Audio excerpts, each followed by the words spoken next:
Helios capital के Sameer Arora sir Singapore से जुड़ते हुए। Sameer sir hi, good morning. ये फेस्टिविटीज के बीच में आप इंडिया नहीं आते क्या? वहीं रहते हो? मैं जी हर महीने इंडिया आता हूँ। पिछले महीने भी था, फिर आऊंगा। Nearly every month I come for 1 week. अच्छा समीर सर, सालों से मैं हाँ लिटरली एवरी मंथ 9-10 दिन के लिए इंडिया आया। मतलब broadly speaking once in a while छोड़। पहले तो कॉन्ग्रेचुलेशंस, वो इन प्रिंसिपल अप्रूवल मिल गया हीलियस को म्यूचुअल फंड्स के लिए। एक्साइटेड होगी आई एम श्योर पूरी की पूरी टीम। क्या प्लान्स, कब तक रोल आउट करने की तैयारी, किन टाइमलाइंस पे आप लोग वर्क कर रहे हो समीर सर?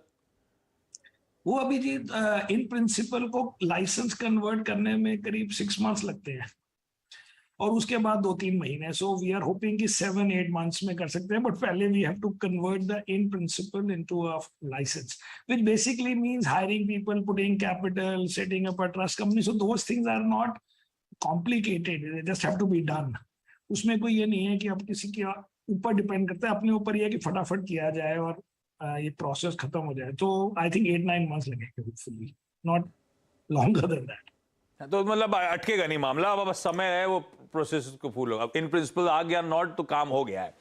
तो अच्छा, करेक्ट, लीगल काम हो गया। अब it's just a matter of hiring a few people and showing the systems and compliance guys and all those. वो it is within our control now and we are trying to do it fast, but broadly किसी को आप higher करेंगे, वो दूसरी नौकरी छोड़ेगा, उसमें 3 महीने निकल जाते हैं। तो इसलिए 5-6 महीने लगते हैं इन चीजों में। चलिए हार्टियस्ट कांग्रेचुलेशंस। हाँ, हार्टियस्ट कांग्रेचुलेशंस समीर सर उसके लिए। अच्छा, अब समीर सर ये थोड़ा सा नर्वसनेस अभी तक हम लोग, अब क्लियरली लग रहा है कि ग्लोबली जो रिस्क ऑफ चल रहा था, अब हम भी पूरी तरह से उसमें पार्टिसिपेट कर रहे हैं। पहले तो हम लोग थोड़ा सा स्टैंड आउट कर रहे हैं, डीकपल्ड। आजकल थोड़ा मामला गड़बड़ा रहा है। आप लोग का हीलियस पे मार्केट्स को लेके व्यू क्या बन रहा है, और फर्दर डाउनसाइड पॉसिबल होगी? हम सब 17,000 लेवल्स पे तो ऑलरेडी निफ्टी पे कामकाज कर रहे हैं अब। तो जी the day after Jackson Hole मैं आपके इंग्लिश चैनल पे आया था। मैंने कहा कि सारे रिटर्न वापस देने पड़ेंगे जो जुलाई अगस्त में बनाए थे, विच इज 5-10%। वो पहले पहले नहीं हुआ, एंड में हो रहे हैं। बिकॉज द पॉइंट इज, आप डीकपल हो सकते हैं और डीकपल हो रहे हैं, लेकिन बिल्कुल अपने रास्ते पे नहीं जा सकते। इट्स इज लाइक सेइंग कि अगर आपके नेबरहुड में या आपके नेबर की डेथ हो जाए तो आप अपने घर में पार्टी लाउड म्यूजिक के साथ नहीं कर सकते हैं। आपने घर में बैठ के फिर भी इंजॉय करना है, आप चुपचाप कर लीजिए। लेकिन ऐसे नहीं होता है कि आप बिल्कुल ही उनको इग्नोर कर दें और कहें हमें फर्क नहीं पड़ता। पहली बात है कि एक्चुअली फर्क पड़ता है। फॉर एग्जाम्पल, अब उनके इंटरेस्ट रेट हाइक होने से हमारी करेंसी वीकन हो गई, तो हमारे आरबीआई गवर्नर साहब को हायर इंटरेस्ट रेट करने पड़ेंगे then he would have done otherwise. Secondly, अगर हमारे कुछ बिजनेस हैं जो यूएस में एक्सपोर्ट होते हैं, जैसे आईटी, वो आईटी के कस्टमर्स के स्टॉक्स अगर डाउन है 30%, आप जो मर्जी कह लो, वो बिजनेस कम हो जाएगा। इसमें कोई ओवर एनालिसिस करके मैनेजमेंट को बुला के पूछना है, मैनेजमेंट की बेइज्जती करना, तो उनको भी नहीं पता, क्योंकि जो क्लाइंट है उसको भी नहीं पता कि उसको क्या होगा। But bottom line is that everything is related to each other beyond a point. तो इसलिए आउट परफॉर्मेंस हमारी चल रही है। लेकिन for us to do really well, which I think will happen very soon in absolute, US market has to stop falling. And मुझे लगता है कि यूएस मार्केट 2 महीने में जितना गिरना है गिर जाएगी, और नहीं गिरना तो नहीं गिरेगी। लेकिन ये सारा इवेंट्स इसी साल के हैं, क्योंकि यूएस में अभी 2 और इंटरेस्ट रेट हाइक होने हैं। यूएस में 3 और इन्फ्लेशन के नंबर्स आएंगे, तो उनकी कमेंट्री आएगी। तो उसमें जो पीक ऑफ अनसर्टेनिटी है वो अभी है ना। उसके लिए आप कह सकते हैं कि आप इंडिया में शेयर खरीदे ना खरीदे, वो सेकंड बात है।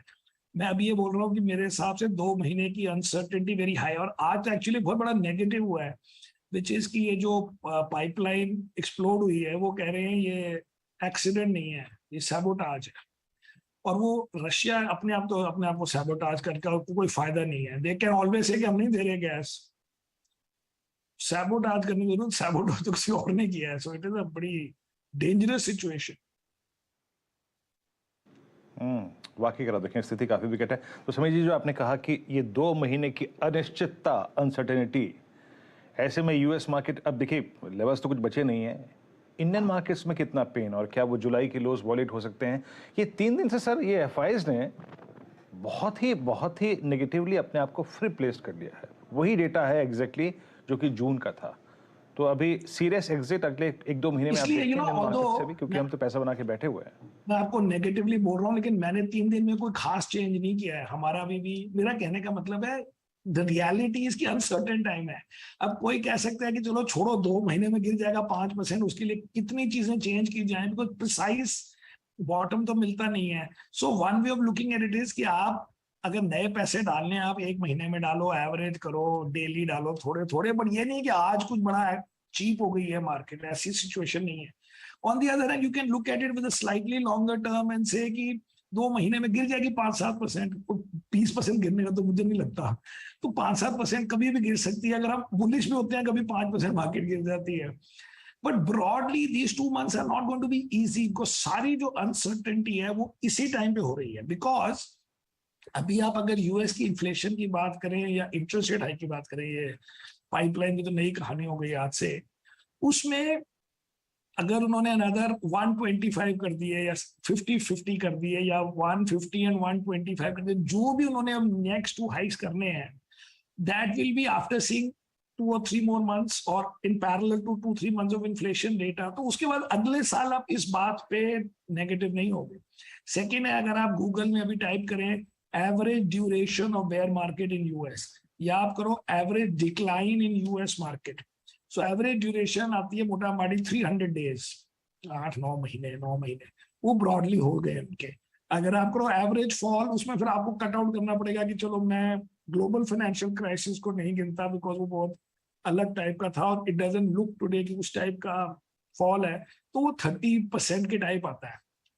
अब वो 20-22-25% गिर चुके हैं, वो अगर 7-8-10 गिरेंगे, क्योंकि आजकल हम आउट परफॉर्म कर रहे हैं, हम 5 गिरेंगे, इसी रेंज की अभी बात हो रही है। लेकिन ये जो हम हर चीज में कि हमारा इंडिया में ये हो रहा है, हम इंडिया में बचे हुए हैं, उसको बियॉन्ड अ पॉइंट अभी नहीं करना है।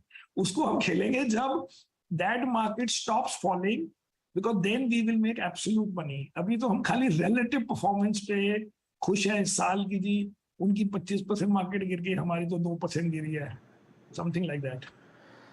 हाँ, चलिए 2 महीने बाद समीर जी खेलेंगे। अच्छा, अभी जब आशीष पूछ रहे थे कि समीर सर आप कब आए थे last time India, Sameer sir का सितंबर 9 को एक बड़ा अच्छा इंटरेस्टिंग ट्वीट था, all about the Vande Bharat express India rising think. हाँ, वो भी नहीं करें सर यात्रा की थी क्या इसमें? हाँ जी, सॉरी क्या यात्रा क्वेश्चन? की थी आपने वंदे भारत में? हाँ मैंने की थी, मैं लुधियाना से दिल्ली आया यात्रा की था। थी ट्रेन में? हाँ जी, लुधियाना टू दिल्ली। अच्छा, हाँ, so that was that trip. उस ट्रिप में मैं कई जगह गया, कैलकाटा गया, अहमदाबाद गया, लुधियाना गया और दिल्ली बॉम्बे। सो वो तो हर महीने मतलब मैं एक न्यू टाउन एंड बाकी हमारा दिल्ली बॉम्बे स्टैंडर्ड रहता है।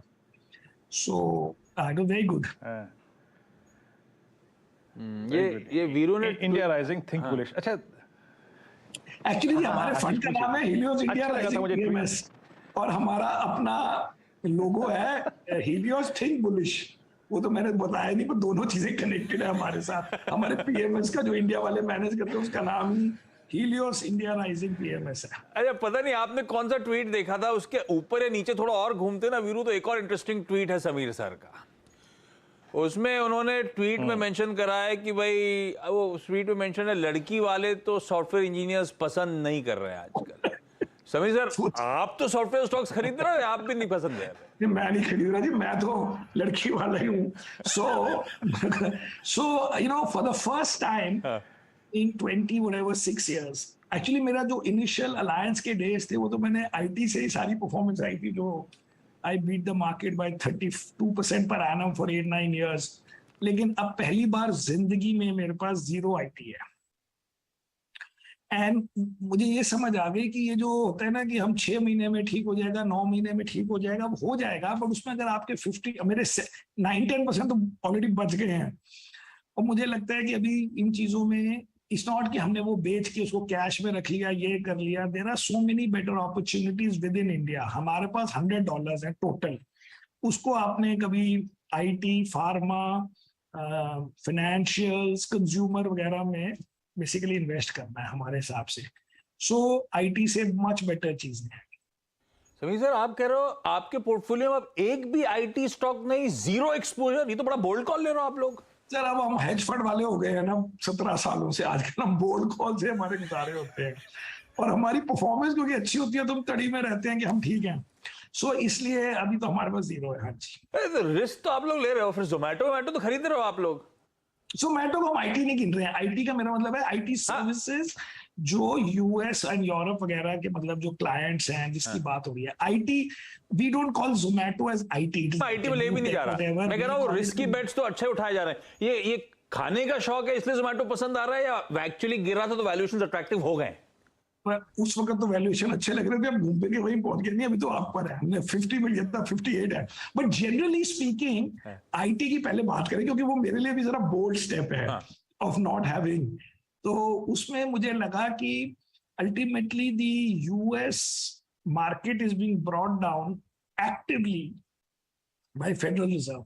फेडरल रिजर्व चाहता है कि मार्केट गिरे। How do we know that? क्योंकि वो इंटरव्यूज में जब ये जैक्सन होल के बाद उनके जो गवर्नर्स वगैरह हैं वो अलग अलग इंटरव्यूज देते हैं, तो उन्होंने कहा कि इट इज वेरी गुड कि the market is taking note of federal reserve policy, because federal reserve को लगता है कि अगर मैं बोल रहा हूँ कि इंटरेस्ट रेट बढ़ेंगे और इतने बढ़ेंगे और आप अगर मार्केट नहीं गिरती है, इसका मतलब है मार्केट वाले कह रहे हैं कि we don't trust you, we don't believe you, we don't have faith कि you will stick with this policy. तो उनका एक फाइनेंशियल टाइटनेस जो वो चाहते हैं उसका वो है कि मार्केट गिरे। और हमें ये समझ आ गई है कि जो यूएस कॉर्पोरेट्स हैं, अब यूरोप में वैसी प्रॉब्लम चल रही है, तो अगर यूएस कॉर्पोरेट्स में प्रॉब्लम है in terms of bringing down share prices and the रीसॉप्स and whatever else and the share buybacks, वो आईटी अपने आप अफेक्ट हो जाता है। क्योंकि आप जितना भी बोलो कि आईटी कोर है, उसका लास्ट 20-25% होता है कि भाई हम ग्रोथ कर रहे हैं, हम नई चीजें कर रहे हैं, हमारे पास क्योंकि प्रॉफिट है तो हम उसको स्पेंड कर रहे हैं। वो सब चीजें डिले हो जाती है व्हेन ईपीएस की कहानियां चलेंगी आफ्टर 3-6 मंथ्स। सो व्हाटएवर हमने वो बेच के हमने कंज्यूमर और फाइनेंशियल में वो पैसे डाल दिए। तो हम इन्वेस्टेड तो नियरली 94% है डोमेस्टिक फंड वाले, और यहाँ पे मैं 50 नेट पे हूँ, बट आईटी नहीं है। चलिए Sameer sir, thank you so much सुबह सुबह जुड़ने के लिए। वाकई बोल्ड कॉल, और ये बात सही है, इतने दिन आईटी से दूर रह के 8-9% पैसा तो बचा ही लिया। वैसे भी इस तरह का फॉल आईटी में रोज आए दिन देखने को मिल रहा है। 10 और मिल गए तो ठीक है, अगर 20% का ही तो होता है सारा गेम, 20-15% का ही होता है कि भाई एक स्टॉक दूसरे स्टॉक से 15% का फर्क हो जाए, हमारा काम हो गया। ये भी सोचने का तरीका इंटरेस्टिंग है, बिल्कुल ठीक है, और पेन देखने को मिल रहा है उस स्पेस में। Sameer sir thank you. इस बीच एसबीआई के ग्रुप चीफ इकोनॉमिक एडवाइजर सौम्य